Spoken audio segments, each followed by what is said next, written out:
As a mom, I know we all love to feel a little pampered, so serve up some breakfast in bed with a side of special gifts.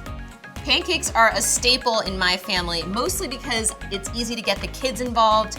They make the batter, they do the mixing, they crack the eggs.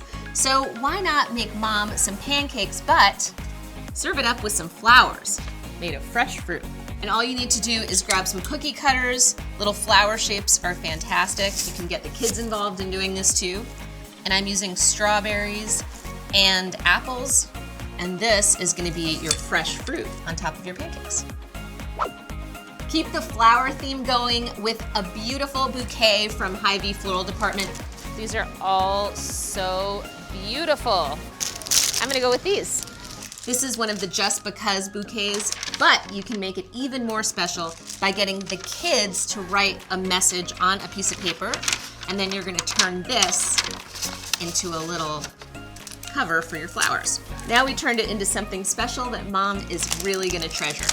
And if you wanna get some other gifts for mom, a spa gift basket is a great idea. These are from Basin. They've got all that she needs to have a wonderful spa day at home. Oh, that smells so good. Mom's gonna love that. And of course, scented candles are always a nice addition. So I've got one more thing that I'm sure that mom is gonna absolutely love. Now finish it all off with a mimosa. A mimosa is typically made with orange juice, but since my mom really loves blood orange, I'm using that juice instead. So you can go ahead and make it with whatever juice your mom particularly loves. And then of course you need to give mom a card. Just make it about mom and she's sure to feel the love.